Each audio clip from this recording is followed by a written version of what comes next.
Today, when we think about Ramayana, Mahabharata, what characters come in your mind?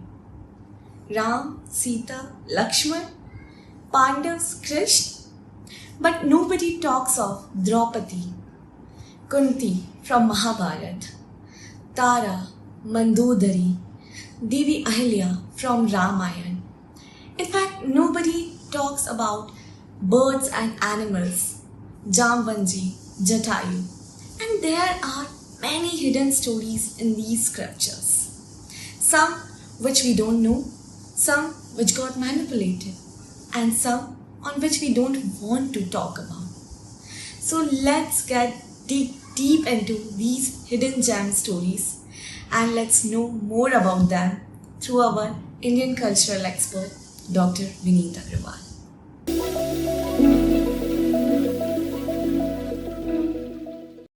Dr. Vineet Aggarwal, welcome to Paripaksha with Hiteshika'ss. First of all, I want to thank you not only from my side, but on behalf of every Indian youth for doing such an incredible work of decoding Hindu mythology. Thank you so much, sir. Thank you so much, Hiteshika, for having me here. And, it's really kind of you to appreciate the work, and it actually makes all the effort worthwhile. Thank you so much. You are an inspiration, as I told you before also. So from yesterday, we all know that Chaitra Navratri has started. And these 9 days are representation of feminine energy. But today we have came from a society which used to think that masculine is the only way where you can actually conquer the world. In fact, today also we say to women like, please have your attitude, behavior like a masculine just in order to succeed. But I think balance of both are required. If masculine is about choosing a path and moving forward in it, feminine is about being happy in whatever you are. So if you can mix it both, moving forward and also being happy at where you are, so this is how you can do. So in our Hindu culture, we have these 5 superwomen who actually balance these masculine and feminine energy and have been inspiration for us because they have gone beyond past and present perspective. So can you please tell us about Panchakanya and also what we can learn from them today? Most definitely, Hiteshika. First of all, let me say that you put it very well. The balance between masculine and feminine is very important. And it is somehow missing in the modern society. But, maybe it's a little surprising for some people, but the ancient societies were much more balanced than, the so-called modern society is. We had kingdoms where there were only women who were ruling. We had kingdoms where there was actually a matrilineal, inheritance in place. You find mention of, polyandry in Mahabharata, and not just Draupadi. There are other examples also. And in fact, a lot of people don't understand that women had a very important and a very significant role in our history. And the epics of Mahabharata and Ramayana have some very strong characters. Of course, the main characters, the story of the main protagonist is around male characters. But the women are instrumental in bringing about the events that happen. Whether you talk about Kaikai in Ramayana, Manthara and Kaikai were the reason the banishment of Sri Ram happened. Had that not occurred, probably Ramayana would not have taken place in that particular form. Maybe some other device could have to be found to bring Ram in confrontation with Ravan. Similarly, in the Mahabharata, you see Draupadi is such a important character. She was treated very badly, but she took it in her stride and she did not bow down to the circumstances. Instead, she challenged. She challenged the people. She challenged the king of the land, the emperor, right there in court, and she asked them such pertinent questions that they had no answers to. So imagine, that was the power of these women. And she was instrumental in instigating the Pandavas to take revenge, so to say, for her insult. Hmm. And that is the whole reason the Mahabharata war happened. In Hmm. fact, when Krishna was going as a Shanti Doot, to Kauravas, and he was suggesting that you give only 5 villages, and Hmm. Pandavas will be happy with that. Draupadi was the one who was unhappy with that, because she Hmm. wanted the revenge. She wanted the Kauravas to face the consequences of their actions. So very, very, very strong women. And the Panchakanya actually are characters from the Ramayana and the Mahabharata. So Hmm. there are characters, which is Ahalya, there's Tara, and there is Mandodari, which are Hmm. from the Ramayana. Hmm. And there are two characters, Draupadi and Kunti, which are from the Mahabharata. Hmm. So these Panchakanya are supposed to be, they are believed to be the, epitome of femininity. And Hmm. in various parameters, it's not just how they handle themselves, it's how they handle the circumstances around them. And if you actually see, Hiteshika, if you read the stories, if you deep dive into their stories, Hmm. between these five of them, they have managed all the difficult circumstances that a woman can encounter. Hmm. Start with Ahalya, Hmm. chronologically, probably the oldest Hmm. example in this list. So Ahalya was the wife of Gautam Rishi. Hmm. And very interestingly, there's a story that Brahma created her.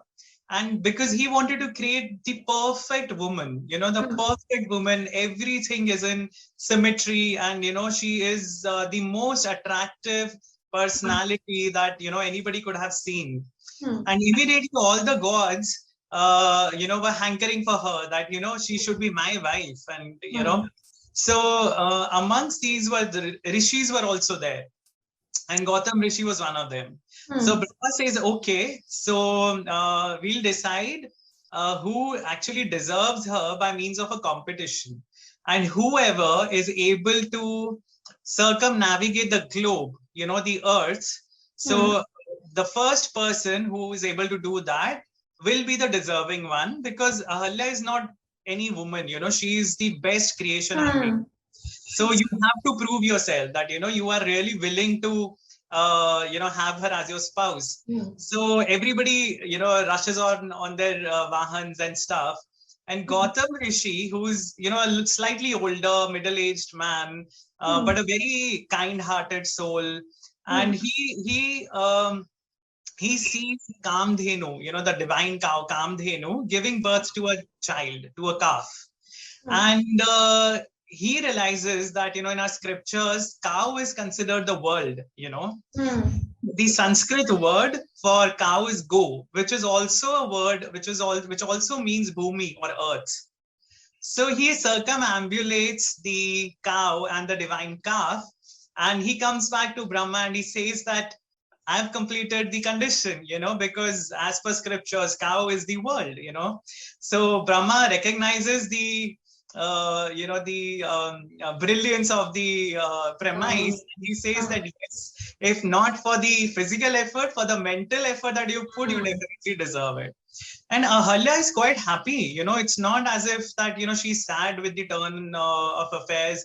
But, there is a possibility that she had her own sights on someone who was more probably younger or better Hmm. looking. And Hmm. Devraj Indra is actually one of Hmm. those candidates. Hmm. So that is the beginning of the story. And, where Indra is frustrated because he's the king of the gods, but he's not able Hmm. to kill Ahalya. And later on in life, when Ahalya and Gautam are happily married and they're living together, and that is when Indra decides to take a chance. And Hmm. everybody knows the story that he takes the Hmm. form of Gautam Rishi when the Rishi has Hmm. gone out for Hmm. prayers in the morning, and he goes into the ashram and he seduces Ahalya. Hmm. So a lot of people don't realize that, in the Valmiki Ramayana, there are two differences from the narrative that most people know.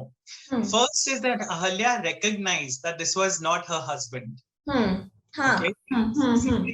it was not as if she was taken advantage of. She Hmm. recognized that this was not her husband, by mannerisms, by the way of talking, by the Hmm. way he touched her, or, she recognized that this is not my husband. Hmm. And she also realized that this is a devata, this is a demigod. Hmm. And she was proud of that, that, Hmm. that I'm so beautiful that Hmm. even, leader of the gods is ready to change his form to come Hmm. and be with me. Hmm. And the second thing is that, when Gautam Rishi comes back and Hmm. he finds Indra leaving Hmm. his Hmm. hut, Hmm. and he's of course angry, Hmm. and it's not about a husband, being angry on his wife. It's about a partner Partner. feeling betrayed. Hmm. If you Hmm. are faithful to your partner, you would Hmm. expect the same Hmm. from your spouse as well, and that is the anger and the betrayal he felt. Hmm. And he cursed Indra to get 1,000 vaginas on his body. Hmm. Hmm. Imagine, that is the severe curse that he put, that you may be the king of the gods, but Hmm. because of your lust, you have to roam around like this now, which Hmm. was later turned on, into 1,000 eyes, Hmm. but that is why Indra is also called Sahastra Aksh, because he has 1,000 eyes on his body. Hmm. But in comparison, he was also a little heartbroken with what Ahalya had done. Hmm. And he cursed her not to turn into a stone, as we are led to believe. In the Valmiki Ramayana, what, Yes. what Gautam says is that, because you're so proud of your beauty, Hmm. nobody will be able to see that beauty, and you will turn invisible, and you will remain here. So, That's why only Shri Ram was able to see Devi Ahilya. yes. So she is Oh. not turned into stone at all. And in some stories it is shown as if Ram is touching the stone with his Ah. feet. And that is Ah. when he becomes alive. But that is not there in the Valmiki Ramayana at all. In fact, she's turned invisible. And when Sri Ram enters, that ashram with Lakshman and Vishwamitra tells him the story. Hmm. And Hmm. Ram is really sad. He's a very kind and considerate person, and he's just a kid of 15. It's not even 16 years old, when he goes to the forest. And he's touched by that story that, Ahalya has been cursed for so long. She has been living alone. Hmm. And he actually, it is said that, he touched her feet. And that is when she becomes visible to everyone.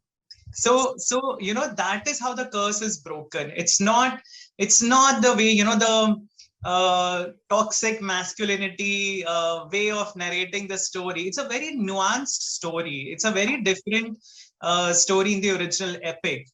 And this Ahalya and Gautam, they have a son who's called Shatanand, Hmm. and he is the priest of Janak, Sita's father, Janak. Hmm. Hmm. Hmm. So when they reach Mithila after this episode, they reach Mithila, and Shatanand is the one who comes running forward, and he drops down at the feet of Vishwamitra, and he thanks him that, you have released my mother from the curse. She was trapped like that for eons, for ages, Hmm. and you have helped release her from that curse. So Hmm. then the entire backstory is narrated. So Ahalya's story is probably the first example that we see, where there's a woman who is indulging, a married woman who's Hmm. indulging in extramarital sex, and Hmm. she is doing it of her own volition. Of course, she Hmm. didn't go out to find a suitor, but even when she realized, she was okay with it. So And that, later on the stories, it was manipulated again, because maybe because of masculinity, that she was innocent and this was not actually happened. And so again, like, this is called equality. If right. man can do it, definitely women can do it also. Exactly. So, this is the first example that we see of an extramarital affair. Not really an affair, but an extramarital episode, which is mentioned in the scriptures. Hmm. The next examples we see from the Ramayana are of Tara and Mandodari. So Hmm. Mandodari, everybody knows, was the wife of Ravan, and she was a very nice and genuine person who actually counseled Ravan multiple times, Hmm. to leave his wicked ways. And Hmm. Ravan was a tyrant. A Hmm. lot of people don't realize this, that they think of Ravan as a very tragic Hmm. character, but he was he was the one who was responsible for Vishnu to take an avatar, because he was such a tyrant and he was creating havoc in the three worlds. That is the reason Lord Vishnu had to take an avatar and Hmm. come down as Ram. You know, and he was a serial rapist. You know, there are multiple names which have been given in the Valmiki Ramayana itself, where he has molested women, and he has abducted thousands and thousands of women from all the kingdoms that he has destroyed, and his harem was actually full of abducted women, captured women. And Sita was the last one. Before Sita there were thousands who had been mistreated by him. And Mandodari is always cautioning him that someday you'll have to pay for these actions, and you should not disrespect women like this, etc., etc. He of course doesn't listen to her. After Ravan's death, Mandodari could it could have resulted in a civil war, because Vibhishan actually betrayed Ravan in a way, right? He joined the enemy. So there were people in Lanka, there were the Rakshasas or Asuras in Lanka who were still loyal to Ravan. And there was a possibility of a civil war happening. But Mandodari, she decided to marry Vibhishan after Ravan's death, which is again something that people... So she knew, what was required of her as a queen, as the queen of the kingdom. What was required of her to maintain? There had been enough destruction already because of the war, because of lust, which had resulted in that massive war. There had been enough destruction of Lanka, So she did not want things to, go south, again. And she realized that this was probably the best way to maintain peace in the kingdom and, take it in a positive direction. And similarly for Tara, again, a lot of people don't know her. Tara was the wife of Vali. Yes. So Tara was the one who was actually cautioning Vali again, just like Mandodari, that, there had been certain incidents where Vali was very short-tempered, and he was very, very, he had knee-jerk reactions to most of the things. So she was the one who would always advise him and caution him, about taking such reactions or acting on an impulse. And after Vali's death, Ram realizes that, because Vali had also abducted when he had thrown out Sugriv. There's a whole backstory to why that happened, which we'll not get into right now. Because we're focusing I remember that story. So, because we're focusing on the female characters right now. So when Vali threw out his brother, his younger brother Sugriv, he kept his wife in his own harem. And he said that she's my property now. So that was again, the male ego of Vali, just like Ravan. And so Tara cautioned him again, against that. And later on, when Sri Ram kills Vali and Sugriv is again made the king, I think it's Ram who suggests that, Sugriv should marry Tara. Why? Because, Tara's son, Angad, was the Yuvraj, he was the heir to the kingdom. And again, a civil war could have resulted, because there was a faction that was supporting Vali, and there was a faction who was supporting Sugriv. And Sugriv had Hanuman with him, who could defeat Hanuman.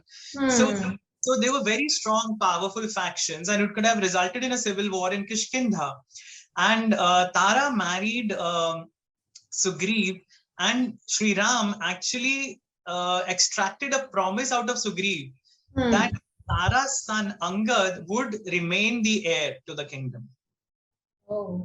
So it was a very beautiful, diplomatic move where, there is no insult to the woman. She remains the queen, and her son remains the heir to the kingdom. And how these two women managed those situations around them, they did not really have a lot of say in the way things were happening. But they could have said no, or they could have, left the kingdom and gone somewhere else. Mandodari was the daughter of Maya Danav. He's the architect of the Asurs. So she did not have any reason to stay in Lanka. She could have easily gone back to her father's house. But she took that conscious decision in the interest of her kingdom. She decided to stay in Lanka and be with Vibhishan. Similarly, Tara, decided to be with Sugriv. even though he was the reason that her husband was killed. But she decided to be with Sugriv, probably because of the future of her child, of her son. And she even afterwards, she was very, very how her business acumen was very sharp, as in the practical aspects of life. So when Sugriv becomes king, he, for a year almost, he forgets everything about finding Sita. For months together, he's just enjoying being the king. That has been shown. Yeah, and then monsoon happens and all that, and then Lakshman is suddenly very angry. He's like, what is he doing? He has not helped us. We have helped him gain the kingdom back, but he has not helped us at all, and that's when he's very angry and he goes and confronts Sugriv. And that is when Tara comes into the picture again, and Tara calms him down. See, these women are very strong, imagine she's able to calm down Lakshman. Lakshman Nagdev. So one question in this, see, if today also, if any woman take these kinds of actions, they are going to be shamed by society. So at that time, were they shamed, or society were treating equally at that time, both man and woman? What was the situation at that time? Because as the ages go, the main script got like manipulated, just to show that women fits in this parameter only, women are very innocent and something like that. But and today, if that is growing, but still there's a shame. So were they shamed? Were they equally treated? What actually happened? No, definitely not. Definitely they were not shamed. In fact, the episode of Agni Pariksha that a lot of people, are they find it very disturbing. But, again, because people don't read the Valmiki Ramayana. So in the Valmiki Ramayana, Ram does not ask Sita to give an Agni Pariksha. He does not. Ram says that, and, it's very beautiful. Ram is being very open-minded, where he's saying that, you have lived in one of the most prosperous kingdoms for a year. I don't know what you want now. I have performed my duty as a husband to rescue you. Okay. But now if you want to stay here, it is your call. I am not demanding you to come with me because I rescued you. So Sita is hurt by that. She says that how can you even think I will leave you and, stay here? And she herself asks Lakshman to create that fire. And she herself walks into the fire. No one asks her to give the Agni Pariksha. She does it herself. So, and the people around are aghast at that. They are like, and the gods come down, to convince Ram that you have to take her back. And Ram says, I know, I have full faith in her. But for the sake of the thousands of people who will be having her as their queen, this was required. He did not ask her to do it. Ram himself had proven his worth to become the king. He fought the enemies, he destroyed the enemies, he rescued his wife. He proved his worth, by his actions. And this was the moment when Sita also had to prove her worth to be the queen of Ayodhya. And she did it herself. So women were not shamed at all. The society was very different. In fact, except for the episode of Draupadi's disrobing, you do not find, even in the Mahabharata, you do not find women being shamed anywhere. And except in the court when it happened with. That's what I'm saying. Except for that disrobing of Draupadi, there is no way, no other episode you'll ever find in the Mahabharata or the Ramayana where women were shamed, for being women or for making choices that that men didn't like. In fact, there are other examples of from the epics itself where women were so strong. Kaikeyi, for example, Kaikeyi went to the war with Dashrath. She saved his life. So, she demanded that, Dashrath, had it been a male-dominated society, Dashrath could have easily said, no, that forget it, I'm not giving you these boons. But the entire, the very fact that Dashrath gave into the boons that he had to his wife shows that women were not considered inferior. He had given his vachan to his wife, and he had to respect that. So there are various examples where you see women are very, very strong. Wow, that's amazing. And if we are talking about these strong women, now I want to talk on Kali, the who is full of energy. And once you said, I remember once you said that Kali has been the character which has been way much misunderstood in the history. And with the Kali comes Tantra. Even during these Navratri, in my colony only, I can see in Choraya some kind of activities going on, like black magic activities going on. You can see sindoor, or I can see any kind of meat there. So, what is actually happening? Is it related with Kali? And people also think that through Tantra, they can pass their sufferings or their any bad sufferings if they are. Through Tantra, they can pass it. If that can actually happen, then how karma works? If we can just pass our bad sufferings to others. So many questions. You can go one by one. So, Hiteshika, first of all, Kali, I said, I mentioned it in one of the podcasts that she was very misunderstood because, primarily in the West, they were exposed to Kali as, through movies like Sindbad, and then there was the Indiana Jones movies where, there are Kali worshippers who are, committing atrocities, etc. It's a very, very negative and incorrect portrayal of Kali in the Western movies. And because of that, a lot of people got confused. And Kali has been shown as somewhat of a demon, in these movies, which is exactly the opposite, because Kali had emerged to take care of the demons whom the gods could not destroy. So she is fierce and she's so scary because she needs to scare the daylights out of the demons themselves, and she is the I would say, she's the ultimate pinnacle of feminism in ancient India, where, you see her standing on the body of her husband, and most of the Dash Mahavidyas, which are different manifestations of Kali, you would always see that, either the throne or the, is made up of the gods, and the goddess is sitting on top of it. So it shows the female power. It shows the feminine aspect being more powerful than the male gods. And the entire story of Kali and Durga itself shows that, women can do what even men find it difficult to do, And so when it comes to dark magic, I would say it's a little, it's a misuse of the powers that you get using, while performing worship of the Dash Mahavidyas. The Dash Mahavidyas are believed to give you certain siddhis.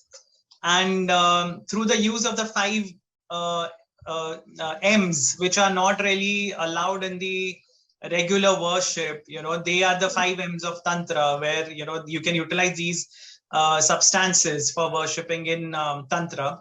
And using these, it is said that there's a shorter method to reach God. This is a shorter method to attain those siddhis. But a lot of people do this for personal benefit. When you're talking about, them sacrificing something or trying to pass on their bad luck to someone else, it can never be postponed forever. Your fate, your destiny will catch up with you sooner or later. If you manage to postpone it now, it will catch up in the future. That is it. It will happen, So in fact, in my story, in the second book that I have written on Parshuraam ji, there is a boon, which was given. There's a potion which is made by a rishi, and it's given to two women to have children. And one of them is Vishwamitra, and the second one is Parshuraam.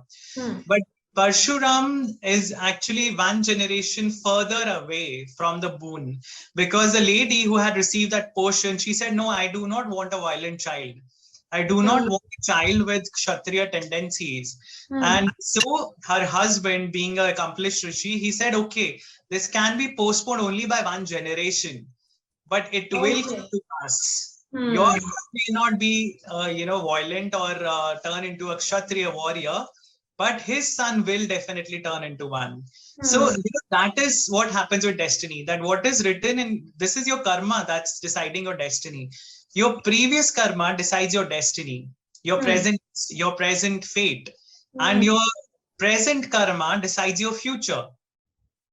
So when we are performing these actions, when we are causing trouble to other people, that is also generating bad karma for us. So you may get rid of that, a bad patch of time, but you are amplifying it by performing these actions. You're passing it on to somebody, causing distress to someone else. That will also backfire ultimately. So you'll receive this, plus that was destined for you any which ways, in the future. So it's a no-brainer. You should not, your misery is yours to bear.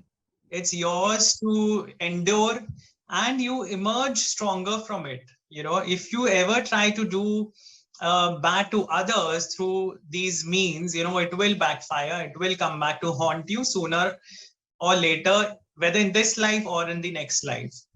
So that is the whole aspect of black magic, which is not what the scriptures recommend. It is not for attaining that purpose. It's a different way to reach God, but people get sidetracked.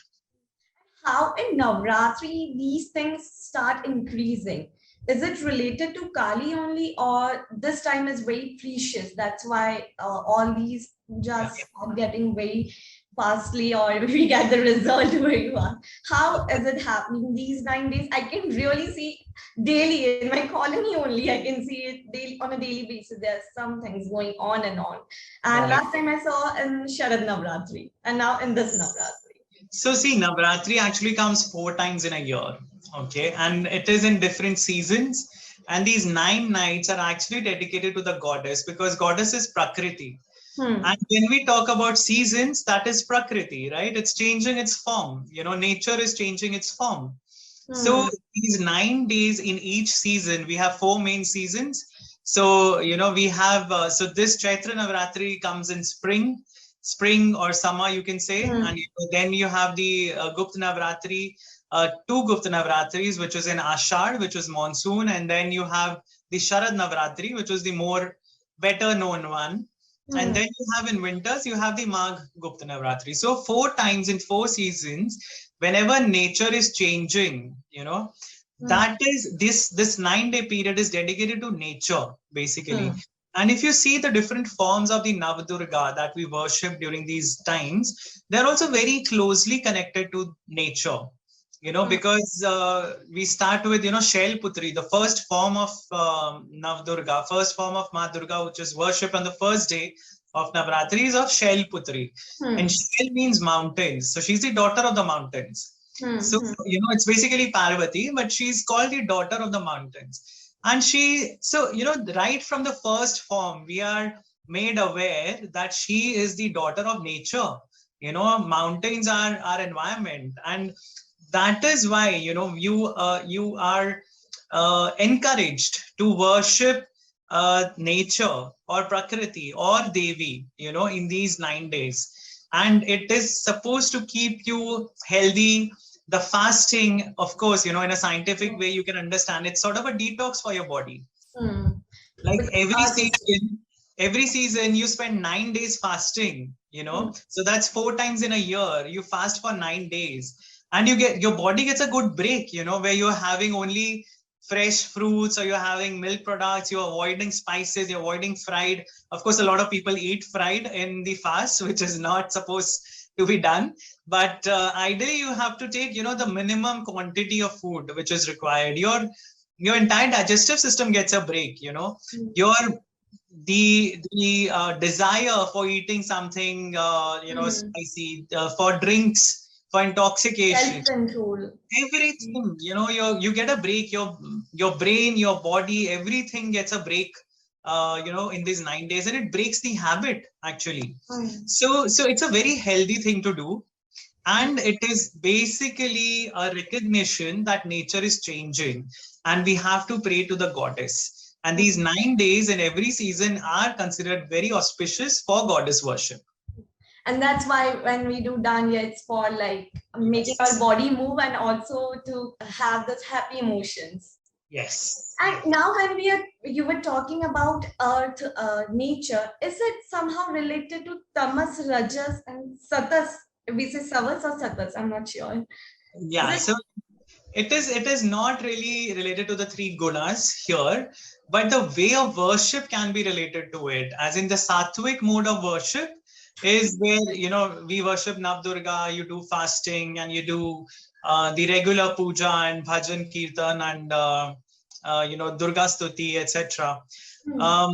The tamasic way is the tantric way of doing it. Okay. So, so we are offering meat or intoxicants to the gods, the Bali concept, all that is the tamasic way of worship. Hmm. So, Rajasic is again there, Rajasic way is, you are having a grand party, you're not fasting, you Hmm. are offering food, you're preparing, delicious things for God, you're offering to God as prasad and then you're consuming it. So depending on the gunas, your sattvic or rajasic or tamasic gunas, you can have a different way of worshipping the Okay. goddess. Okay. Okay. Got it. Now I want to ask my personal favorite question. So I have grown up from childhood watching Ramanand Sagar's Ramayana, V.R. Chopra's Vishnu Puran, and in which animals or birds have been depicted as superpowers. So if we talk about in Ramayana, if we talk about Jamvanji, who was bear, so he was considered as very wise and old. Now, if we talk about Jatayu, was eagle who tried to save Sita Mata from Ravan. Then in Samudra Manthan, we have in Vishnu Puran, we have Pakshiraj, whom Vishnuji ordered to cut mandar tree and bring it to Samudra. So they have been shown or they have been depicted as someone very highly powered in terms of spiritual, mentally, physically. So what actually happened? As we humans also involved, we also start losing our consciousness. So still we can go to that higher level of consciousness, not that much, but we can attain some level to Right. dhyan sadhana. Can animals or bird also attain that higher level of consciousness, or that has been just the story? What actually happened? Right. So I think Hiteshika, these are not just ordinary animals or birds, they are semi-divine beings. Hmm. They are not, when we talk about nagas, we are not really talking about the snakes, we're talking about serpentine beings, and I feel, it's probably it's difficult to explain in a scientific way, but probably if you imagine, we humans have evolved from mammals, right, from Hmm. apes. Hmm. So Hmm. imagine if there was a species, like the Neanderthal man, or there was, some such species which was different from humans, from Homo sapiens, which Hmm. also evolved simultaneously or probably before us, Hmm. and they were more powerful than us. They were stronger. They were ape-like, they were more Hmm. hairy, and their faces were also very different from how modern humans look. So Hmm. those could have been the Vanars, right? So there are Hmm. different species which could have been possible, and nags and the garuds, the suparnas, etc. They are not supposed to actually reside on earth. They have their own lokas. So patal lok, there is a nag lok. Hmm. So Hmm. uh, it's actually delving into science fiction that it could be possible that there was a race which evolved from the reptiles. So instead of mammals, we humans became the predominant species on earth. But Hmm. on other planets, if there is life, it is not necessary that the same, we always see Martians looking so different in science fiction and all that. So Hmm. evolution would occur differently. So there Hmm. could be lokas, where life evolved from reptiles, and they are semi-reptile and humanoid, in their looks. They could be supernas, where evolution could have happened from birds, and Hmm. they pick up bigger bodies, stronger bodies, but they also retained wings.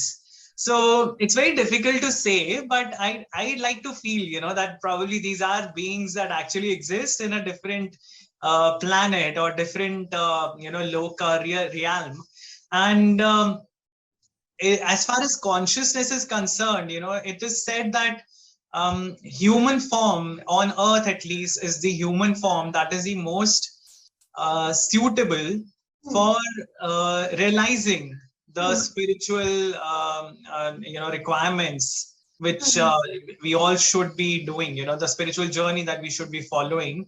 And our brains, our intellect is the perfectly suited of all the species that are there on this planet to understand these concepts, to ask these questions. First of all, animals you see are very happy doing what they're doing. They just, wherever you give them food, they're happy. You keep them as pets, they're happy in any situation, and they don't really have any existential questions. It is only humans who have the intellect to ask these questions and find answers.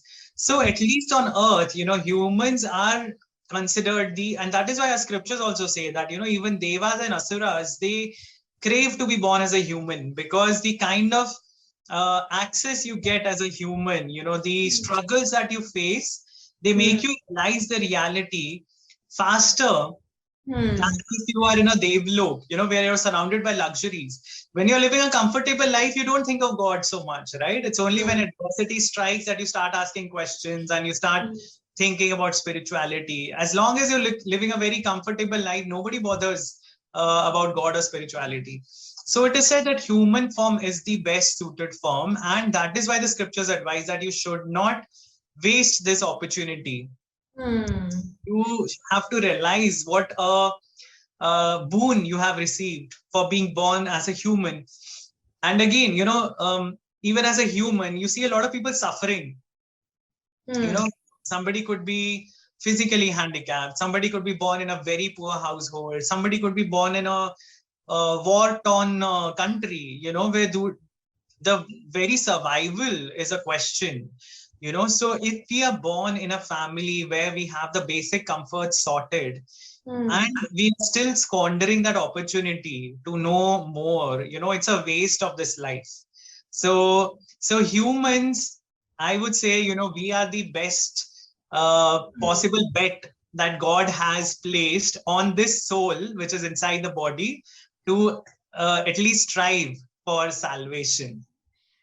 In this, as you were talking of evolution, I remember, in fact, Vishnu ji take 10 avatars in which he also evolved. Like the first avatar was Matsya avatar, where it was before Darwin theory, Vishnu ji cleared that this was how Earth was. Like first we have Matsya avatar, where it was fish.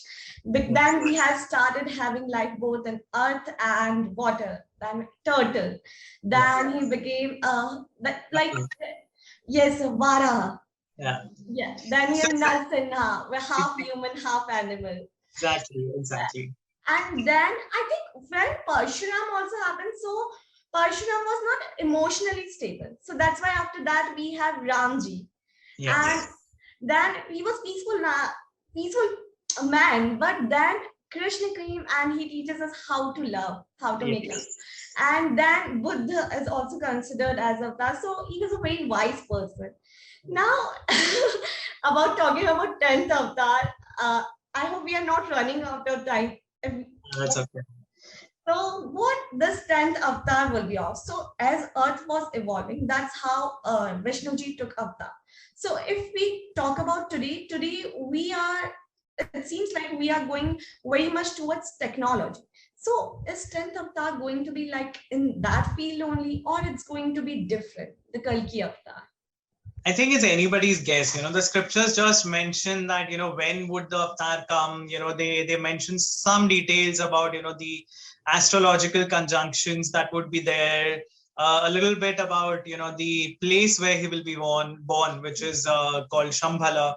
And then again, they give the name of his father, etc. So some details are given, and it's also mentioned that he will rid the world of evil kings and tyranny, riding his horse, Devdutt. So there's some details given. Now, in what form exactly God will come, that is very difficult to say. It could be how we see the android robots, in sci-fi. It could be a more mechanical form. That could be the next step of evolution for humans, for all we know, that humans sync with the machines, with the artificial intelligence, and to enhance our own abilities. So it could be a very futuristic form, for all you know. And it is very difficult to say, but I hope it is something more exciting than just a man riding a horse. Just one point I wanted to add was that we were talking about the Panchakanya, and we probably skipped Kunti, and I also want to highlight one aspect from her life, from Kunti's life, that she was a queen, right? Her husband was the king. Pandu was the king. And then, when Pandu decides to take sannyas, because of the curse on him, she has to follow her husband, right? She was a queen. Why did she have to go? But she decided to follow her husband. And again, even in the Vanvas, even in the forest, they were not able to have children because of the curse that Pandu had received. That if he indulged in copulation, he would die. So Kunti actually had the boon which was given to her by Durvasa Rishi, and she still managed to get heirs for her husband. Again, this is a very interesting example of a woman siring children not through her husband, but through divine beings. So this is very similar to the concept of immaculate conception that you have in Christianity, where Jesus was born to a virgin Mary. And so Kunti also, invoked these gods through the mantras, and she was blessed with children. But again, you see how well she cared for not just her own children, but also the sons of her rival, which was Matri. The other wife of Pandu, she also gave birth to two children using the same mantra that Kunti gave her. So she was not jealous of her co-wife, and she in fact took very good care of Nakul and Sahadev. In fact, in the entire Mahabharata, you see, she was the stepmother, but she is unlike any stepmother you see depictions, in movies or books. She cared so much for Nakul and Sahadev that, in the forest, when the Pandavas are in exile with Draupadi, there's this whole episode of where Yamaraj comes to test the Pandavas. And there's a whole episode called Yaksh Prashna, where Yudhishthir is asked a lot of questions by Yamaraj. I remember. Right. So there, all the Pandavas are lying almost dead, after drinking poison water. And the Yaksh, who's actually Yamaraj, and he asks Yudhishthir that if I am to revive, one of your brothers, who would it be? And Yudhishthir says that I am alive. I am able to answer your question. So you have spared my life. I am alive. So one of the sons of Kunti is alive. So I want one of the sons of Madri to be revived, because my mother loves them a lot, and she will never forgive me if I ask, for her own son to be revived. So, that shows how much, how well, these women actually performed their roles in the society. It was not just, she could have been bitter, because, Madri was responsible for Pandu's death in the end, when they, in a moment of weakness, they decide to copulate, and that's when they die, So she could have been bitter with Madri or her children, but she didn't let her cloud her judgment, regarding the raising of her sons. Yes. So Kunti, and again, when you see the entire episode of Draupadi being shared with the brothers, with the Pandavas, it was Kunti who said it, that, whatever you brought, you share amongst yourself. Don't you think, she could have just easily said, no, don't do it. When she realized that it was not some Dan, it was a woman that we're talking about. But imagine, she knew that one woman could create rivalries in brothers. There were historical episodes, there were stories, many stories, where one woman had caused rivalry between brothers. There are stories of some asuras, there are stories of some other beings, divine beings, where this has happened. And she knew the power that Draupadi's beauty had. And she knew she would be able to bind all the brothers together.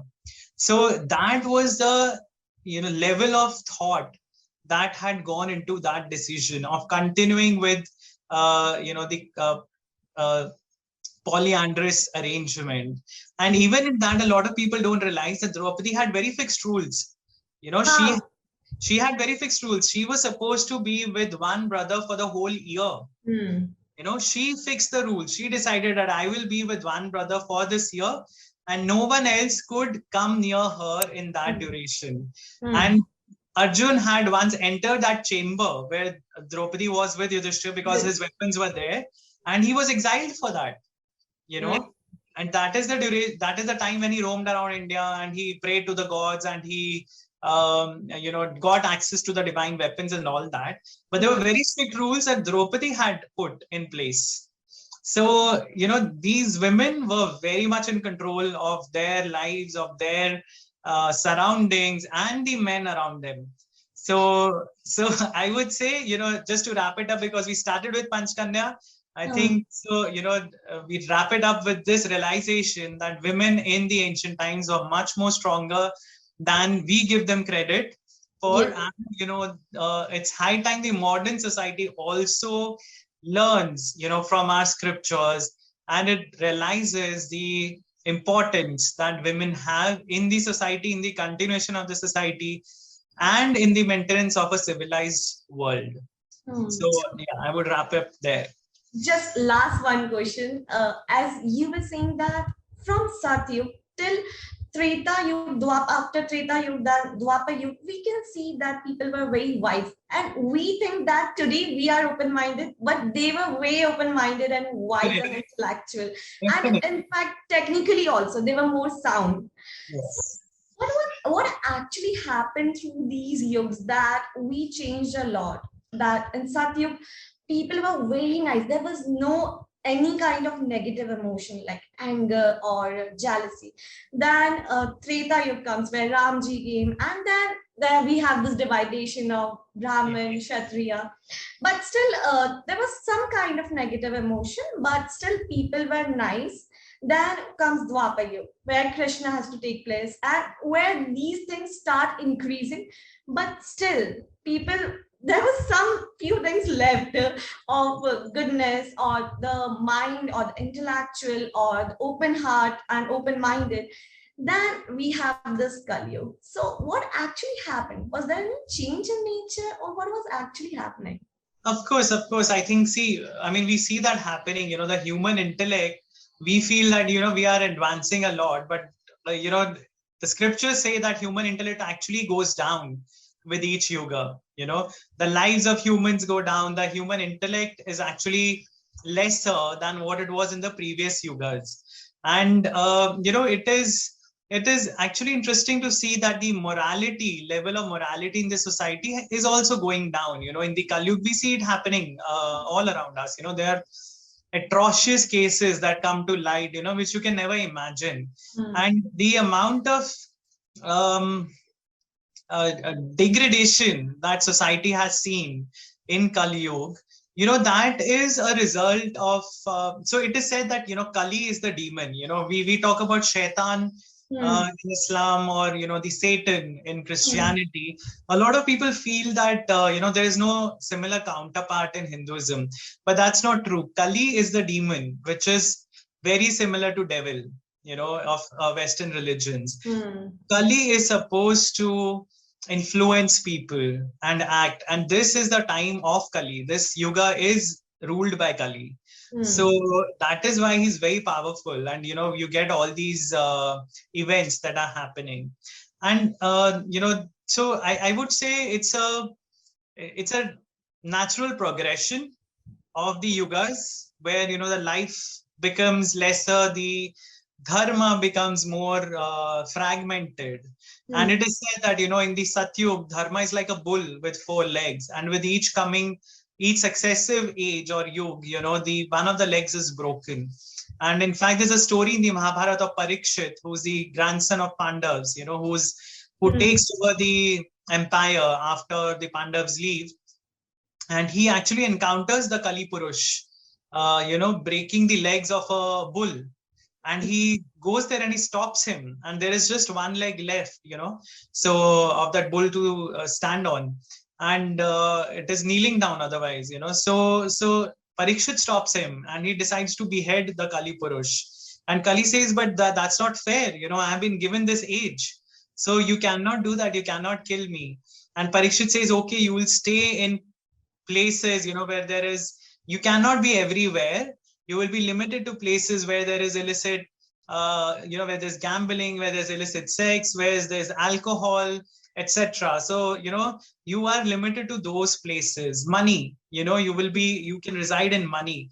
So that is why you see most of the things, most of the bad things that happen in the world today happen in these four respects only. It's either a fight for money, for property, for women, for power. So these are the things where Kali is supposed to reside, and we can still counter the progression of Kali by abstaining from these activities. So that is the logic which is given in the scriptures.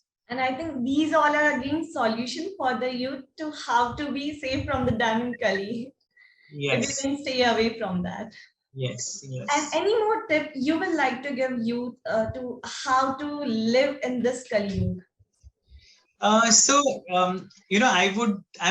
really don't like to preach, so it is to each person, his journey is different and everybody has to live it in their own way.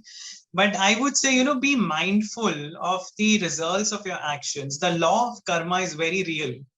And, if you're just mindful of the activities that you're doing, that itself is enough, for this life, because it is not easy for everyone to get that realization that we have to follow a spiritual journey. But what is important for everyone to realize is that we have to be a good human being, just not just for ourselves, not just for our own lives, for our families, for the society, for the whole world to survive. We see so many events happening in the world, wars happening in the, I mean, who would have expected a war? We would see a war in 2022, So there's so many things that are happening because of ambition, greed, power, and you see things happening in your own lives. You see, the politics becomes dirty. You see a lot of things happening. And people don't realize that every single thing that they are doing will have consequences, whether it is good or bad. So if everybody becomes mindful of just that fact, that the law of karma is real, and you can see it, in your own life, you can see it and you can realize that, yes, it does happen. And if we are all just mindful of that, I think that is good enough. Thank you so much again, Dr. Vineet Aggarwal, for Thank sharing you, your Jessica. It was a very nice conversation for me as well. So thanks for following up, and thanks for arranging this.